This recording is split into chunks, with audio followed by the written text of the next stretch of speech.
کا طریقہ. یہ بات آقا نے کیوں فرمائی؟ اس لیے فرمائی کہ آدمی اپنے خاندان کی چیزوں کو کرتا ہے. ہم لوگوں سے کہتے ہیں آپ منڈا کیوں کرتے ہو؟ تو کہتے ہیں میرے باپ کرتے ہیں. ہم نے لوگوں سے کہا آپ سگائی میں اتنا پیسہ خرچ کیوں کرتے ہو؟ تو بتاتے مولانا سگائی میں اتنا پیسہ خرچ کرنا میرے خاندان کا طریقہ ہے, میری برادری کا طریقہ ہے. ہم لوگوں سے پوچھتے ہیں کہ تم نے فلاں چیز میں اتنے پیسے کیوں خرچ کیے؟ وہ کہتے ہیں میرے علاقے کا طریقہ ہے. آج بھی خاندان کے طریقے کو, برادری کے طریقے کو, ابا کے طریقے کو, دادا کے طریقے کو, پردادا کے طریقے کو خوش ہو کر کرتا ہے, ادھار لے کر کرتا ہے. کہتے ہیں میرے خاندان کا طریقہ ہے. فرمایا کہنے لوگوں قربانی باہر کی چیز نہیں ہے. قربانی تمہارے باپ کا طریقہ ہے, تمہاری برادری کا طریقہ ہے, تمہارے خاندان کا طریقہ ہے. اس لیے اس قربانی کو انجام دو, قربانی کرو. قربانی کیسی کرنی چاہیے؟ حقیقت میں حضرت ابراہیم علیہ السلام نے جو قربانی کی تھی وہ جانور کی قربانی نہیں کی, وہ اپنے بیٹے کی قربانی کی. اور بیٹا بھی کون سا؟ جو 86 سال کی عمر میں اللہ نے آپ کو دیا. دعا کی تھی اللہ سے, یا اللہ مجھے بیٹا عطا کر دے. کب دعا کی؟ اللہ اس سمجھ آپ جہاں پیدا ہوئے اور میں پورا ماحول شرک کا, بت پرستی کا, بڑی بڑی منڈیاں وہاں پر تھی. حضرت ابراہیم علیہ السلام نے لوگوں کو منع کیا, لوگوں یہ نہ کرو, ایک خدا کو مانو, وہی مارتا ہے, وہی چلاتا ہے, وہی نفع پہنچاتا ہے, وہی نقصان پہنچاتا ہے. باپ آپ کا مخالف ہو گیا, خاندان آپ کا مخالف ہو گیا, برادری آپ کی مخالف ہو گئی. بادشاہ وقت نے معمولی ظلم نہیں کیا. بادشاہ وقت نے پوچھا ابراہیم تمہارا رب کیا کرتا ہے؟ تو فرمایا میرا رب وہ ہے جو مردوں کو زندہ کرتا ہے اور زندوں کو مردہ بناتا ہے, موت عطا کرتا ہے. بادشاہ نے کہا کہ واہ یہ بھی کوئی بات ہے, یہ کام تو میں بھی کرتا ہوں. ایک آدمی چلا جا رہا تھا تو کوئی قصور نہیں تھا, اس کو پکڑا اور پھانسی پر لٹکا دیا کہ دیکھو میں زندوں کو مارتا ہوں. اور ایک آدمی پھانسی پر لٹکنے والا تھا, مرنے والا تھا, اس کو آزاد کر دیا کہ دیکھو میں مردوں کو زندہ کرتا ہوں. پیغمبر سمجھ گئے یہ آدمی سمجھنے والا نہیں ہے, تو فرمایا میرا رب وہ ہے جو سورج کو مشرق سے نکالتا ہے, مغرب میں چھپاتا ہے. اور نمرود اگر تو خدا ہے تو سورج کو مغرب سے نکال دے اور مشرق میں چھپا دے. پھر ان کے نمرود کے پاس کوئی جواب نہیں, وہ ہکا بکا لے گیا. اب نمرود نے بہت بڑا علاج کیا, ایک بہت بڑا قلعہ تیار کیا. مہینوں لوگوں نے آگ جلائی, اس میں لکڑیاں ڈالی, میلوں دور سے اگر کوئی پرندہ اس کے اوپر سے گزرتا تھا تو قلعہ بن کر اس میں گر جایا کرتا تھا. اب اس میں ابراہیم کو ڈالا جانے لگا. ایک کوفہ تیار کیا گیا, انجینئر تیار کی گئی اور ابراہیم علیہ السلام کو اس میں ڈالا. اللہ نے حکم فرمایا آگ سے, یا نار کونی بردا وسلام علی ابراہیم, اے آگ ٹھنڈی اور سلامتی والی بن جا میرے بندے ابراہیم. ابراہیم اس میں ڈالے گئے. نمرود نے سوچا تھا آگ اس کو جلا دے گی, یہ مر جائے گا, اس کے کوئلے بن جائیں گے, مگر آگ جلانے والی نہیں تھی. آگ میں طاقت نہیں تھی کہ آگ جلا دے. حضرت ابراہیم علیہ السلام صحیح ساری وہاں سے نکلے, حیرت میں پڑ گیا پورا کا پورا ماحول. پھر آپ نے ارادہ کیا ہم اس جگہ کو چھوڑ دوں گا. آپ نے بڑھاپے میں اس جگہ کو چھوڑا. جب آپ وہاں سے چھوڑ کر چلے اللہ سے دعا کی, یا اللہ بوڑھا ہو گیا ہوں, اے اللہ مجھے ایک بچہ عطا کر دے جو تیرے کاموں میں میری مدد کرے. میں توحید کی دعوت دوں گا, لوگوں کو دے رہا ہوں, اس میں میری مدد کرنے والے بنے. ربی حب لی من الصالحین, اے اللہ مجھے ایک بیٹا عطا کر دے. اللہ تعالیٰ نے بیٹا عطا کیا. جب وہ بیٹا 9 سال کا, 11 یا 13 سال کا ہو گیا تو حکم ابراہیم اپنی محبوب چیز کو ہمارے راستے میں قربان کر. حضرت ابراہیم علیہ السلام نے اونٹوں کو دبا دیا, پھر خواب دیکھا, پھر اونٹوں کو دبا دیا, پھر خواب دیکھا, پھر اونٹوں کو دبا دیا, پھر خواب دیکھا. سمجھ گئے کہ میرا اللہ مجھ سے میرے بیٹے کی قربانی مانگتا ہے. اپنے بیٹے کے پاس تشریف لائے اور یا بنیا انی ارا فی المنام انی اذبحک فانظر ماذا ترى. اے بیٹے میں نے خواب میں دیکھا ہے میں تجھ کو ذبح کرتا ہوں, بتا تیرا کیا خیال ہے. اللہ سمجھ کیسا تھا وہ بیٹا, بیٹوں کو آپ نماز کے لیے کہو، قرآن کے لیے کہو، تلاوت کے لیے کہو، بچوں سے کہو شراب نہ پیو، بچوں سے کہو سٹے نہ لگاؤ، بچے سے کہو چوری نہ کرو. آج بچے ماننے کو تیار نہیں. آج بچے باپ کی بات کو، ماں کی بات کو ماننے کو تیار نہیں. حضرت ابراہیم کے بیٹے نے عرض کیا، اے اللہ، اے میرے ابا جان، جس چیز کا اللہ نے آپ کو حکم دیا ہے آپ اس کو کر گزریے. یا ابت افعل ما تؤمر ستجدونی انشاءاللہ من الصابرین. آپ اپنے بیٹے کو لے کر چلے یہاں سے، مینا میں لے کر گئے، بیٹے کو لٹا دیا، ہاتھ پاؤں باندھ دیے، کرتا نکال لیا، چھری تیز کی اور مبارک گردن پر چلانے شروع. اللہ سمجھ، اللہ تعالیٰ کی طرف سے حکم چھری کو.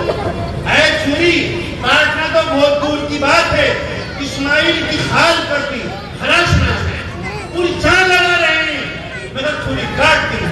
اللہ تعالیٰ نے بھیجا حضرت جبریل علیہ السلام کو، جبریل جاؤ، میرا خلیل بہت پریشان ہے. حضرت جبریل تشریف لائے اور دور سے دیکھ کر کہا، اللہ اکبر، اللہ اکبر. اے ابراہیم، اللہ ہر چیز سے بڑا ہے، اللہ ہر چیز سے بڑا ہے. ابراہیم نے دیکھا جبریل کی آواز ہے، فوراً کہا لا الہ الا اللہ واللہ اکبر. جبریل، اگر میں اپنے بیٹے کو ذبح کر رہا ہوں کوئی کمال نہیں، اللہ کہہ رہا کوئی معبود نہیں اور اللہ ہر چیز سے بڑا ہے. اسماعیل نے دیکھا نیچے، اچھا جبریل کی آواز ہے، ابا کی آواز ہے. فوراً فرمایا اللہ اکبر وللہ الحمد. ہر چیز سے بڑا اللہ ہے اور اللہ ہی کی تعریف ہے، تمام تعریف اللہ کے لیے. دو تکبیرات ہیں جو 9 ذی الحجہ کی صبح سے پڑھی جاتی ہے اور 13ویں تاریخ کی صبح تک ہر فرض نماز کے بعد ان کو بلند آواز سے پڑھنا چاہیے. مردوں کو، عورتوں کو گھروں میں پڑھنا چاہیے آہستہ. نمازوں کے بعد، فرضوں کے بعد یہ تکبیریں یاد کرو. مولانا حسین صاحب سے ملو، مولانا عثمان حسانی سے ملو کہ میں تکبیرات یاد کرا دوں. ہمارے چھوٹے چھوٹے بچوں کو یہ تکبیر یاد ہونی چاہیے. ان تکبیرات میں کیا کچھ نہیں، ان تکبیرات میں توحید ہے، اللہ کی بڑائی ہے، اللہ کی کبریائی ہے، ان میں مال ہے، ان تکبیرات میں اولاد ہے، ان میں جنت ہے، ان میں گھروں کا اتفاق ہے، ان میں خوشحالی ہے. ایک بندے کو جس چیز کی ضرورت ہے وہ ان تکبیرات ہے. یاد کرو آپ ان تکبیرات کو، ان کا احترام کرو. ابراہیم چھری چلا رہے ہیں اور ذبح نہیں ہوتا. یاد رکھو ایک بات، اگر آدمی کسی کام کو کرنے کا پختہ ارادہ کر لے اور وہ کام کسی وجہ سے نہ ہو تو اللہ تعالیٰ کرنے کے برابر ثواب عطا کرتے ہیں یا گناہ عطا کرتے ہیں. ایک آدمی مکان کی چھت پر چڑھا اپنے تہجد پڑھنے کے لیے، مصلی بچھا لیا، وضو کر لی، اللہ اکبر کہنے والا تھا، زلزلہ آیا، یہ آدمی زلزلے میں مر گیا. اس آدمی کو تہجد کا ثواب ملے گا. تہجد اس نے پڑھی نہیں. ایک آدمی مکان کی چھت پر پہنچا زنا کرنے کے لیے، زنا کے سامان تیار پورے، زنا کرنے والا تھا، اس آدمی کو اٹیک ہو گیا، زلزلہ آیا، یہ آدمی مر گیا. اس آدمی کو زنا کرنے کا گناہ ملے گا. حضرت ابراہیم علیہ السلام نے اپنے بیٹے کو ذبح کرنے کا ارادہ نہیں کیا تھا، صرف چھری چلانی شروع کر دی. حقیقت میں حضرت ابراہیم علیہ السلام نے اپنے بیٹے کو ذبح کیا. اس لیے لوگوں، آپ سے مطالبہ ہے، آپ ان جانوروں کو ذبح کرو. سن لو بات، گائے بچڑا کوئی ذبح نہ کرو. اگر آپ کو حکومت کا آدمی بھی کہتا ہے میں تمہارے سامنے کھڑا ہوں، تم ذبح کیجیے اس کو، تمہاری کوئی بات ذبح کرنے والا نہیں، میں ہاتھ جوڑ کر درخواست کرتا ہوں آپ کسی کی بات نہ مانیں.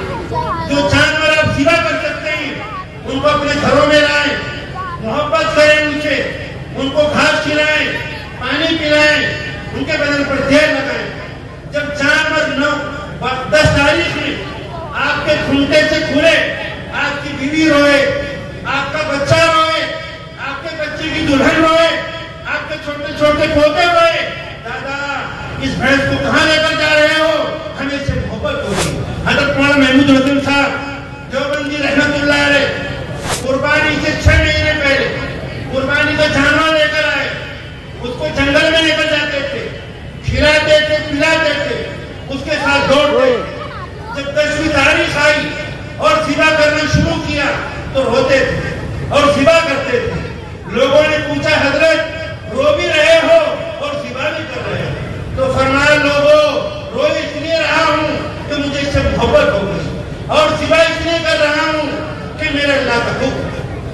مطلوب یہ ہے جانوروں سے محبت پیدا کرو. حضرت ابراہیم علیہ السلام نے اپنے بیٹے کو ذبح کیا تھا. گھر سے جنت سے دمبا آیا, اس کو ذبح کیا گیا. اگر لوگوں ایسے جانور کو ذبح کرو گے, حضرت ابراہیم علیہ السلام کو اللہ نے جو ثواب ان کے بیٹے کے ذبح کرنے پر دیا تھا, وہ ثواب اللہ تعالیٰ ان جانوروں کو ذبح کرنے پر آپ کو عطا کرے گا. اور 9 تاریخ 10 تاریخ پہلی تاریخ سے لے کر 9 تاریخ تک کے روزے رکھو. یہ روزے رکھنے چاہیے, پیغمبر ان روزوں کو رکھتے تھے. اور چاند دیکھتے ہی آپ بالکل اپنے بال ناخن کٹانا بند کرو. چاند رات آج ہے جیسے شام میں, آج اپنے ناخن تراش لو, بال تراش لو. اب 10 دن تک ناخن نہیں تراشنے, بال نہیں تراشنے. کیوں؟ حجاج گئے ہوئے حرم شریف, احرام پہن رکھا ہے حاجیوں نے, ہماری بہنیں احرام میں ہی, اور کہنے لبیک اللہم لبیک لبیک لا شریک لک لبیک ان الحمد والنعمت لک والملک لا شریک لک. تکبیرات پڑھ رہے ہیں, اللہ اکبر اللہ اکبر لا الہ الا اللہ واللہ اکبر اللہ اکبر وللہ الحمد. وہ ناخن نہیں کٹاتے, وہ نہاتے نہیں ہیں صابن سے, اور وہ آنکھوں میں سرما نہیں ڈالتے. وہ اللہ کے مہمان. حکم ہوا ہے ہندوستان کے اور دنیا بھر کے مسلمانوں کو, تم حج پر نہیں جا سکتے ہو, ان حاجی کی شباب اختیار کرو. حضرت مولانا حسین مدنی رحمۃ اللہ علیہ شیخ الاسلام ایک جگہ پہنچے مزار روم میں. ایک بہت بڑے بزرگ نے فرمایا, شاید میرے خیال میں 8 دن اجازت تھی یا 7 دن اجازت تھی. فرمایا لو خوشبو لگا لو. مولانا حسین خوشبو لگا لو. فرمایا میں خوشبو نہیں لگا سکتا. مجھے کعبہ حضرت تو فرمایا کہ حرم شریف میں مکہ المکرمہ میں حجاج جو شاخ ہیں, جو مہمان ہیں اللہ تبارک و تعالیٰ کے, ان پر خوشبو حرام ہو چکی ہے. حسین مدنی انڈیا میں رہ کر خوشبو نہیں لگا سکتا ہے. اس لیے میرے بھائیوں, ان کے شکلیں اختیار کرو اور اپنی قربانی کو بہت محبتوں کے ساتھ انجام دو. تو ابراہیم علیہ السلام اتنے بڑے آدمی ہیں, بہت بڑا ان کا نام ہے, ان کا تذکرہ قرآن پاک حدیث پاک میں آیا ہے. آپ درود شریف پڑھتے ہیں, اللہم صلی علی محمد وعلی آل محمد کما صلیت علی ابراہیم وعلی آل ابراہیم کما بارکت علی ابراہیم وعلی آل ابراہیم. اس درود شریف میں نام آیا ابراہیم کا نام آیا. قرآن پاک میں آیا ان ابراہیم کان امہ. اے لوگوں, ابراہیم ایک جماعت, ابراہیم ایک تحریک ہے, ابراہیم ایک دعوت ہے. آپ کا بہت اونچا مقام. قربانی کے زمانے میں اپنے گھروں میں کتابیں لاؤ, قربانی کی, حضرت ابراہیم کی, حضرت حاجرہ کی, حضرت سارہ کی, حضرت اسماعیل کی. قربانی کا مطلب یہ نہیں کہ سہارنپور گئے اور گوشت لے آئے کہ قربانی ہو گئی. اپنے گھروں میں باقاعدہ اس کا اہتمام کرو, اس کی پوری تیاری کرو. آج ہمارے بچے کرکٹ کھلاڑیوں کو جانتے ہیں, فلمی دنیا کے ایکٹروں کو جانتے ہیں, ثانیہ مرزا کو جانتے ہیں, اور سیاست کے لوگوں کو جانتے ہیں. آج ہمارے بچوں کو اگر پتا نہیں, ابراہیم کا نہیں پتا, اسماعیل کا نہیں پتا, حاجرہ کا نہیں پتا, اور حضرت سارہ کا نہیں پتا. جبکہ ڈاکٹر اقبال کہتے ہیں یہ دور اپنے براہیم کی تلاش میں ہے, صنم زدہ ہے جہاں لا الہ الا اللہ. آج میں پوچھوں آپ میں سے, آج میں کس کا نام ابراہیم ہے, کس کا نام اسماعیل ہے, کس کا نام حاجرہ ہے, کس کا نام سارہ ہے. لوگ آتے مجھے ساتھ دعا کر دو, اللہ بیٹا عطا کرتے, اللہ نے بیٹا دیا کہ نام کیا رکھو, کہ نام ابراہیم رکھ دینا. گھر گئے, دادی نے کہا مولوی صاحب سے جا کر کہہ دینا یہ نام بہت پرانا ہے اور بہت بڑا ہے, ہم یہ نام نہیں رکھتے. آج ضرورت ہے حضرت ابراہیم کے طریقے کو زندہ کیا جائے. تو حضرت یعقوب علیہ السلام حضرت ابراہیم کے پوتے ہیں, ان کے انتقال کا وقت آیا. اپنے بیٹوں کو, پوتوں کو, نوازوں کو, خاندان کے لوگوں کو جمع کیا اور یہ پوچھا ہے میرے بچوں میرے انتقال کا وقت قریب ہے, اب میں مر جاؤں گا, تم سے ایک بات پوچھنا چاہتا ہوں, اس بات کا جواب دے دو. بچوں نے کہا دادا جی, ابا جی, نانا جی, آپ کیا پوچھنا چاہتے ہو بتاؤ, ہم جواب دیں. ہمارے انتقال کا وقت آتا ہے, ہم کہتے ہیں بچوں سے بھلا تو ہے تمہارا, میرا پیسہ پورا بیچنے ہے, پورا جگہ پورا کام کرنا ہے. پیغمبر کیا پوچھتا ہے, بھائی لوگ سنیں، حاجی لوگ سنیں، علماء سنیں، امیر لوگ سنیں، پیغمبر کیا پوچھتے؟ پیغمبر نے پوچھا اے میرے بچوں بتاؤ ما تعبدون من بعدی، اے میرے بچوں بتاؤ تم میرے مرنے کے بعد کس کی عبادت کرو گے؟ پیغمبر کو آخری وقت میں اپنے بچوں کی ایمان کا، اپنے بچوں کی توحید کی فکر ہے۔ کون پیغمبر؟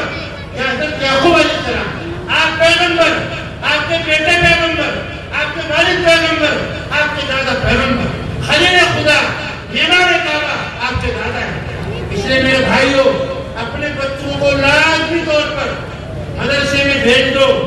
بچوں کی توحید بچے گی، بچوں کا ایمان بچے گا، بچے مسلمان رہیں گے، بچے توحید پر مریں گے، بچے مرنے کے بعد آپ کے لیے دعا کریں گے۔ اسکول والے بچوں کو مدرسوں میں بھیجو۔ یہ مدرسے اللہ کی بہت بڑی نعمت ہے، بہت قیمتی سرمایہ مدرسے ہیں۔ ایک صاحب تھے ایک ملک میں نوکری کے لیے، وہاں پر ایک عیسائی لڑکی سے ان کی محبت ہو گئی۔ عیسائی لڑکی سے کہا میں تم سے شادی کرنا چاہتا ہوں۔ کہا کر لیں گے، میں اپنے گھر پوچھوں گی۔ گھر گئی وہ لڑکی، اپنے ابا سے کہا کہ پورا مسلمان لڑکا ہے مجھ سے شادی کرنا چاہتا ہے۔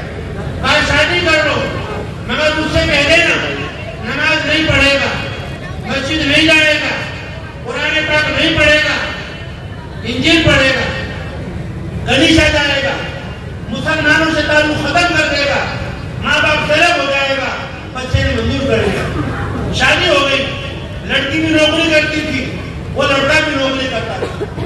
ایک روز گھر میں پریشانی ہوئی، وہ گھر آیا لڑکا تو جہاں پر کچھ کتابیں رکھی ہوئی تھی پرانی، اپنی بیوی سے پوچھا اس تاخچے میں کتابیں رکھی تھی وہ کتابیں کہاں گئی؟ ان کی بیوی نے کہا محترم وہ کتابیں پرانی تھی، ان کو نہ پڑھتے تھے، نہ میں پڑھتی تھی، میں ان کتابوں کو کھلا جگہ ڈال آئی ہوں۔ کہاں ڈال کر آئی مجھے بتاؤ؟ تو کھلا جگہ پڑی ہوئی۔ یہ جوان بھاگا بھاگا گیا، ان کتابوں کو بکھیرا، بہت دیر کے بعد ایک کتاب ملی، بہت پرانی، بہت پوشیدہ۔ اس کتاب کو سینے سے لگایا، سر پر رکھا، آنکھوں سے لگایا، منہ سے پوچھے دیے۔ ان کی بیوی نے پوچھا رے یہ کیا چیز ہے؟ اس نے کہا میرا ایمان ہے، یہ میری زندگی ہے، یہ میری جنت ہے، اور یہ میرا قرآن ہے۔ پڑھنے پر پابندی تھی، میں پڑھ نہیں سکتا تھا، آتے جاتے قرآن پاک کو دیکھتا تھا، مجھے خوشی ہوتی تھی۔ آج جب نہیں ملا مجھے تکلیف ہوئی۔ اس نے کہا تم مسلمانوں کی، ان کی بیوی نے، اس نے کہا تمہاری مرضی جو چاہے کرو۔ یہاں سے لڑکا بھاگا، ایک مسجد میں پہنچا، وضو کیا۔ بہت دنوں کے بعد امام صاحب نے پوچھا رے بھائی کیا بات؟ کہا ٹھہر جاؤ، پورا واقعہ بتایا، کلمہ دوبارہ پڑھا، ایمان میں داخل ہوا۔ اس بچے کے ایمان کو اس ماحول میں اس مدرسے نے بچایا۔ وہ بچہ اس ماحول میں رہ کر مدرسوں میں پڑھتا تھا، علماء سے رابطہ رکھتا تھا۔ ہم کہتے ہیں مدرسے کیا کریں گے؟ یہ لوگ چندہ کرتے ہیں، امامت کرتے ہیں، ان کو 7,000 روپے ملتے ہیں۔ میں اپنے دوست علماء سے کہنا چاہتا ہوں، ائمہ سے کہنا چاہتا ہوں، ہمیں کام کرنا ہے۔ بھائی احسان عثمان حسانی صاحب کو ہمیں کام کرنا ہے۔ لوگ ہمیں کچھ بھی کہیں، برا بھلا کہیں، گالیاں دیں، ہماری مخالفتیں کریں، ہمیں کوئی چیز نہ دے، ہمیں دین پہنچانا ہے، ہمیں اسلام کا نغمہ لوگوں تک پہنچانا ہے۔ اور آپ سے کہنا چاہتا ہوں علماء کی قدر کرو، ائمہ کی قدر کرو، مدرسوں سے جڑو، اپنے بچوں کو ان سے مربوط کرو، ورنہ حالات یہ دنیا کے کہ دنیا میں سب کچھ رہے مدرسہ نہ رہے، مولوی نہ رہے۔ مدرسہ اگر رہے گا تو امت توحید کے اوپر رہے گی، امت ایمان کے اوپر رہے گی۔ اس لیے آپ اس مدرسے کی قدر کریں۔ یہ مدرسہ بہت قیمتی چیز ہے۔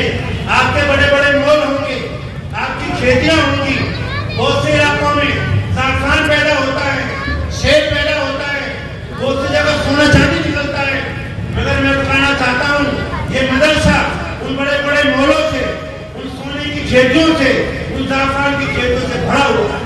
وہ زعفران پیدا کرتے ہیں، یہ مدرسہ انسان بناتا ہے، یہ حافظ بناتا ہے، یہ علماء بناتا ہے، یہ مفتی پیدا کرتا ہے، یہ مدرسہ تہجد دیتا ہے، یہ مدرسہ درود شریف دیتا ہے، یہ مدرسہ ٹوپیاں دیتا ہے، یہ مدرسہ ڈاڑیاں دیتا ہے، یہ مدرسہ برقعے دیتا ہے، یہ مدرسہ اسلامی تحریک کو آپ لوگوں تک پہنچاتا ہے. آپ کے مکانوں سے, آپ کی دکانوں سے, آپ کے کاروبار سے زیادہ قیمتی, زیادہ محبوب آپ کو مدرسہ ہونا چاہیے. میں بہت مبارکباد دیتا ہوں اپنے تمام لوگوں کو. اتنا بڑا کام انہوں نے کیا. 4 بچے قرآن پاک کے حافظ ہوئے.